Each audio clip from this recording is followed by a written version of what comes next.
আর কোনো চিন্তা নেই। এসআইআর এর সাপ্লিমেন্টারি তালিকা নিয়ে বিশেষ ট্রাইব্যুনাল গঠন করলো নির্বাচন কমিশন। এই ট্রাইব্যুনাল কি? এই ট্রাইব্যুনালের মাধ্যমে কি সাপ্লিমেন্টারি তালিকা প্রকাশিত করা হবে?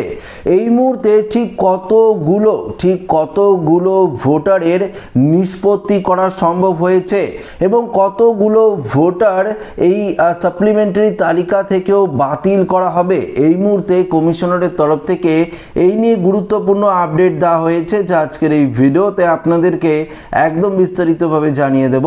তো আশা রাখবো ভিডিওটিতে আপনারা প্রত্যেকেই প্রথম থেকে শেষ পর্যন্ত সঙ্গে থাকবেন এবং নতুন হয়ে থাকলে চ্যানেলটিকে সাবস্ক্রাইব করে পাশের দেওয়া বেল আইকনটিকেও প্রেস করে অল নোটিফিকেশনটিকে বাজিয়ে দেবেন। তো বন্ধুরা, প্রথমত আপনাদেরকে এই এসআইআর নিয়ে একটি গুরুত্বপূর্ণ আপডেট দিই, তারপর আমরা এই বিশেষ ট্রাইব্যুনাল কি সেটি সম্পর্কে আপনাদেরকে একদম বিস্তারিতভাবে জানিয়ে দেব। দেখুন, প্রথমত আপনারা একটি বিষয় তো পরিষ্কার জানেন যে আন্ডার অ্যাডজুডিকেশন যে সমস্ত ভোটাররা রয়েছে তাদের নিষ্পত্তি হয়ে গেলেই কিন্তু এসআইআর এর যে কাজ সেটা কিন্তু পুরোপুরিভাবে শেষ হয়ে যাবে।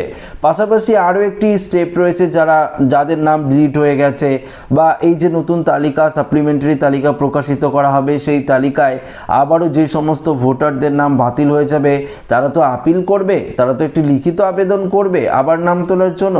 সেই আবেদন প্রসেসটাও কিন্তু চলবে। যতক্ষণ না পর্যন্ত এই প্রসেসগুলো শেষ হচ্ছে ততক্ষণ পর্যন্ত আমাদের পশ্চিমবঙ্গে এসআইআর প্রক্রিয়া কিন্তু চলবেই, এটা কিন্তু কমিশনারের তরফ থেকে জানিয়ে দেওয়া হয়েছে।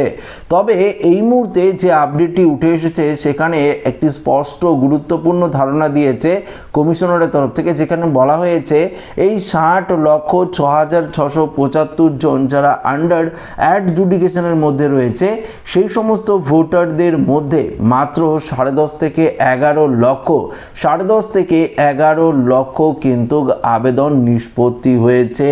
তো এই 11 ধরুন ওই 10.5 থেকে 11 লক্ষ আবেদন যে নিষ্পত্তি হয়ে গেছে তারা যে সবাই বৈধ ভোটার এমনটা কিন্তু নয়, কেননা প্রত্যেকটি আপডেটে আপনাদেরকে বলছি এর মধ্যে বহু ভোটার রয়েছে যারা অবৈধ ভোটার। ইতিমধ্যে গতকালকেই তো কমিশনারের তরফ থেকে জানিয়ে দেওয়া হয়েছিল যে 3,04,000 মতন অবৈধ ভোটার বের হয়েছে এবং এই সংখ্যাটা কিন্তু আরও বাড়বে। ইতিমধ্যেই আপডেট অনুযায়ী আপনারা ধরে নিতে পারেন প্রায় ধরুন ওই 3 লক্ষ ধরুন ওই 50 থেকে 60 হাজারের মতন লোক কিন্তু বাতিলের যে আপডেট সেই আপডেটে উঠে এসেছে। সেই সংখ্যাটা আরও বাড়তে প্রায় ধরুন ওই 15 থেকে 20 লক্ষের কাছাকাছি কিন্তু চলে যাওয়ার সম্ভাবনা রয়েছে, যতক্ষণ পর্যন্ত পুরো নিষ্পত্তি না ঘটে। এই 60 লক্ষ ভোটারের তো নিষ্পত্তি করতে হবে, জুডিশিয়াল অফিসাররা যে কাজগুলো করছে তাদের উপর তো দায়িত্ব দেওয়া হয়েছে। এই সমস্ত কাজ শেষ করতে কিন্তু কিছুটা সময় নেবে। যখন সমস্ত কাজ শেষ হবে আপনারা দেখতে পারবেন যে আরও অবৈধ ভোটারের লিস্ট কিন্তু বেরোবে এই তালিকা থেকে। তবে এই মুহূর্তে কমিশনারের তরফ থেকে যে আপডেট দেওয়া হয়েছে সেই আপডেটে কি বলেছে সেটাই আপনাদেরকে শোনাবো।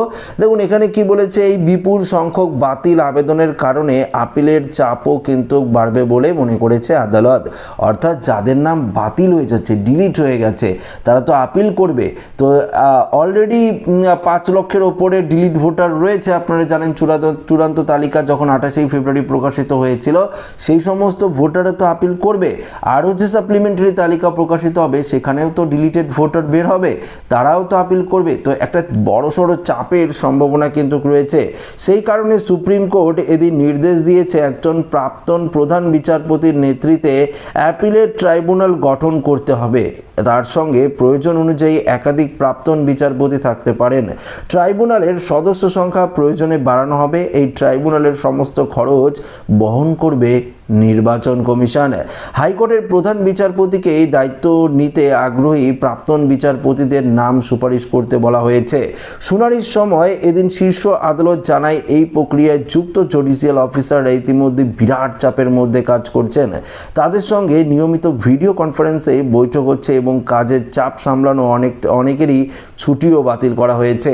এই সঙ্গে দেখুন, এই প্রসঙ্গে প্রধান বিচারপতি বলেন, আমাদের জুডিশিয়াল অফিসারদের কাছ থেকে আর কতটা ত্যাগ আশা করা যায়। সেই সঙ্গে রাজ্য সরকারকে নির্দেশ দেওয়া হয়েছে যাতে বিচারক আধিকারিকদের কাজ করার জন্য প্রয়োজনীয় সব সুবিধা কিন্তু নিশ্চিত করা হয়। দেখুন, ভোটার তালিকায় সাপ্লিমেন্টারি লিস্ট সেটা প্রকাশ হলে নতুনভাবে অন্তর্ভুক্ত হওয়া নামগুলো আনুষ্ঠানিকভাবে তালিকায় যুক্ত হবে।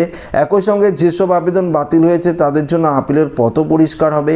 এই প্রক্রিয়া ভবিষ্যতের নির্বাচনী প্রস্তুতির ক্ষেত্রে গুরুত্বপূর্ণ বলে মনে করেছে পর্যবেক্ষকরা, কারণ ভোটার তালিকা সংশোধনের এই প্রক্রিয়া শেষ হওয়ার পরই চূড়ান্ত তালিকা প্রকাশের দিকে এগোবে নির্বাচন কমিশন।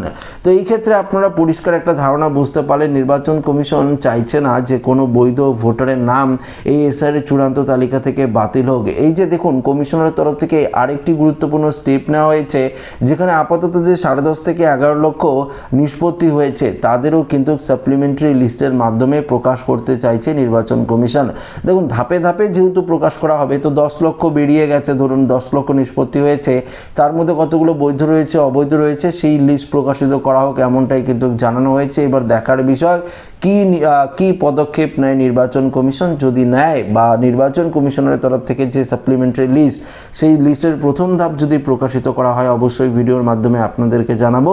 তো এই ভিডিওটি এখানে শেষ করছি। ভালো লাগলে লাইক করবেন, বন্ধুদের সাথে শেয়ার করবেন, নতুন হয়ে থাকলে চ্যানেলটিকে সাবস্ক্রাইব করে আমাদের সঙ্গে জুড়ে থাকবেন। ধন্যবাদ।